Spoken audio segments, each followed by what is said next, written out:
All right, it's time for Mayor Monday. And this morning, we're checking in with the city that's a direct neighbor to Portland's east side, the city of Gresham. Gresham shares many of the issues that Portland is going through right now. We're talking about homelessness, violence, many more issues out there in Gresham as well. Joining us live with updates for his community, Gresham Mayor Travis Stovall. Good morning. Well, good morning, Ken and Travis. Good to see you this morning, as always. Yeah, good to see you as well. Let's talk about public safety here. That's, forefront in the minds of many of us here in Portland as well as in Gresham. Tell us what you're dealing with and how are you responding to it? Well, Ken, you're exactly right. It's in the forefront of everybody's mind. It's a challenge that we're facing, not just in the city of Gresham or the city of Portland, but all across the country. And that doesn't mean that we shouldn't step up and ensure that we're doing everything we can to reverse where this trend is going. And we are. We launched the Safe Gresham Initiative last year, where it's about prevention, intervention, and collaboration, making sure we're working with all of our partners all across the region. And it's working. I think in Portland, they're seeing a bent curve in regards to the trajectory where they were. We're seeing some of the same things, some of the same outcomes. So we're having a positive impact, but we've got a long way to go before we really start to get ahead of what we've seen over the last 2 years going into COVID, now coming out of COVID. But it's a critical issue for our community and many surrounding communities. Yeah, a lot of this in Portland seems to be driven by gang activity. Is that the same thing that you're seeing in Gresham? That's exactly right.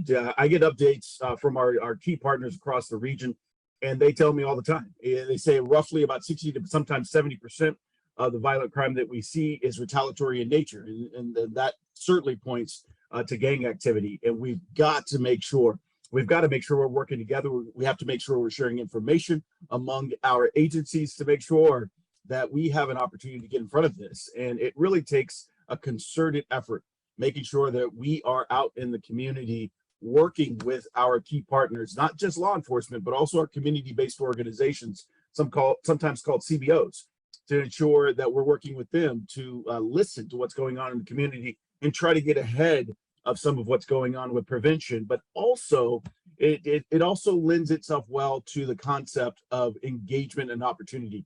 Because Ken and Travis, without engagement and opportunity, the long term is bleak. We have to be able to get individuals connected with right resources so they do not end up in gangs as we move forward.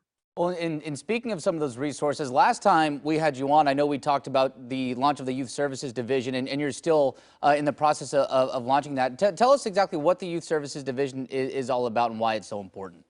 Excellent question. It really is about making sure that we're connecting youth with the right resources, with the right opportunities. And it's been fully launched. We've got Amon and Marshall, who are both leading that effort, and they are doing extremely well. We're already seeing incredibly positive outcomes already. And Travis, I heard you talking about the Mariners earlier.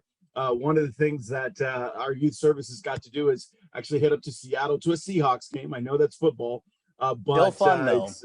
It's still in sports and still in Seattle. And congrats on those Mariners making it to the playoffs after 21 years. I'm a Kansas City Chiefs fan because I'm from Kansas City and a Kansas City Royals fan. So I think we've had our fair share of championships in the last decade or so. Yeah, you had your lumps along the way, though, so you earned it. You earned it right, but yeah. Yeah, let's talk some of the positive things that are going on in Gresham. You've got a new Gresham Library. Tell us how that came about and how that will impact the city. Well, this is a great intersection with our youth services division and what the opportunity is going to serve. I mean, this library is going to be something that we are going to be pulling folks from all over the region, if not the country. The architecture here is going to be gorgeous. And then when you think about the libraries of the future, they're not repositories of books. They're really about community.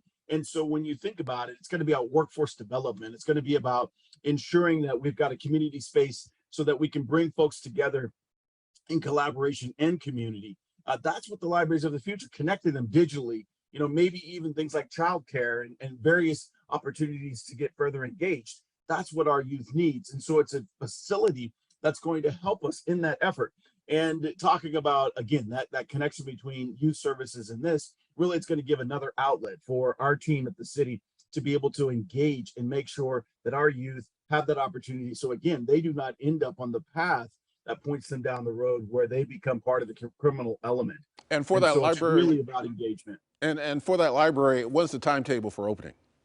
So they're saying 2025, and the architect, one of the architects that did the African American History Museum in DC, is actually on the project, on the design team. So looking forward to it.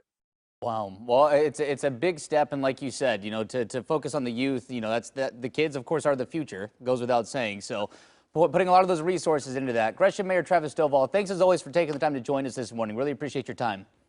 Thank you. All right, take care. And to stay up to date on what's happening in cities across our area, you can always check out our previous Mayor Monday segments on KOIN.com. Just click on the AM Extra tab.